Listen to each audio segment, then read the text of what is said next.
Hey guys, what's up? It's your girl Royal Rebel, and today I'm doing a product review of the Redragon Perdition 3 gaming mouse.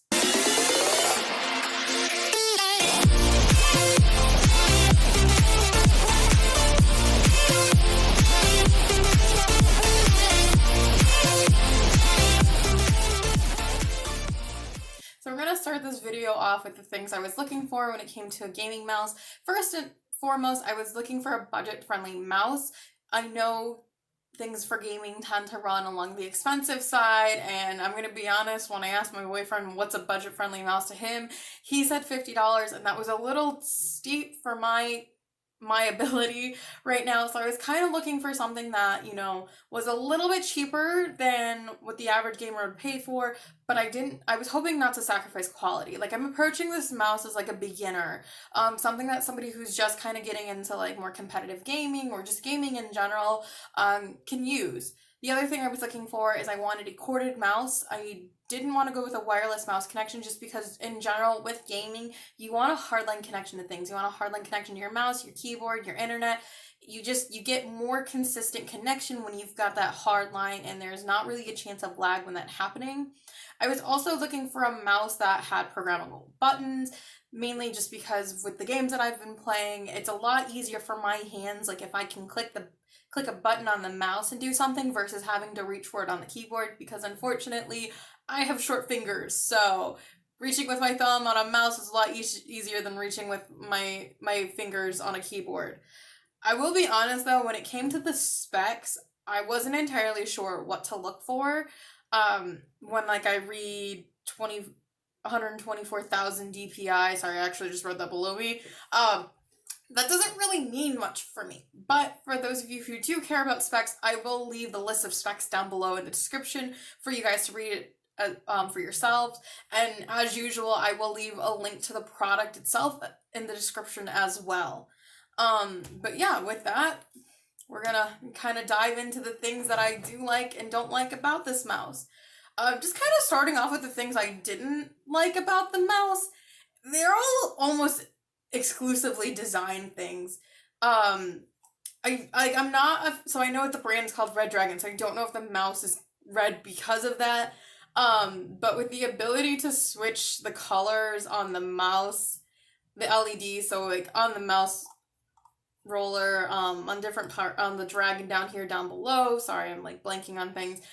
You have the ability to choose between, I think it's about 5 different colors. They're the standard red, blue, green, those colors. And I just think the vibrant red on the mouse, it kind of just makes things it doesn't look great in my opinion.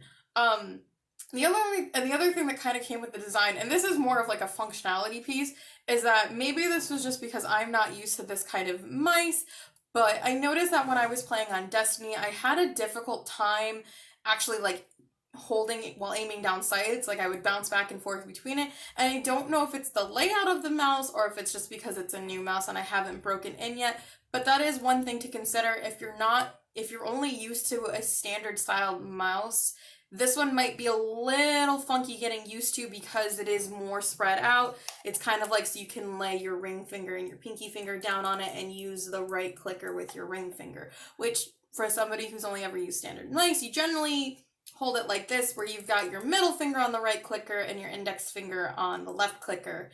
For the buttons on the sides, on the programmable buttons, it comes with 12 on the side. I don't know why I had to count that because it literally counts up for you on there. So I do point that out because for some people, 12 programmable buttons on the side, that might be too many. They're kind of close together, and so like there might be some overlap. Currently, I haven't really tried anything with that. Other than I've just only programmed one button so far, but it seemed really responsive. So that kind of segueing into the pros, it feels like a really durable mouse. It has an interesting feature that with gaming mouse that it does come with weights. They are in here.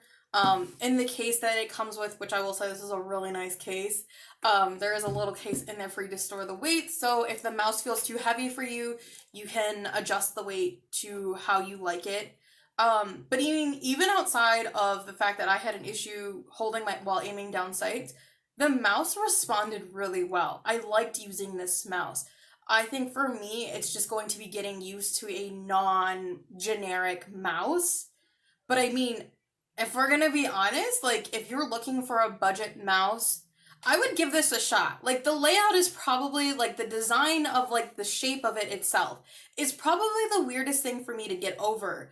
But I mean, if you can get used to having all four fingers on a mouse instead of, I'm trying to think of how I normally hold it, and I'm pretty sure it's that I have my ring and my pinky finger like hanging off the side. But if you can get used to having your hand like completely flat on a mouse, that's not really the biggest obstacle that it came to this mouse for me, was just getting used to a new layout. Because like with this, the way it's laid out, you have to use your fingers a lot more than you do on a generic standard mouse. Because like with the middle finger, you've got the roller, and then you've got these two buttons. With your pointer finger, you've got the left clicker, and I believe this also operates as a left clicker. I haven't really messed around with this particular button too much, but I'm sure because it's programmable, you can program it to something else, and then, just the general layout is just kind of like so that you lay your hand kind of flat on top of it. But yeah, like I know that there are some program differences. When I was talking to some of my other gaming buddies, that they were talking about that comes with the Redragon, or that you can download for the Redragon mouse.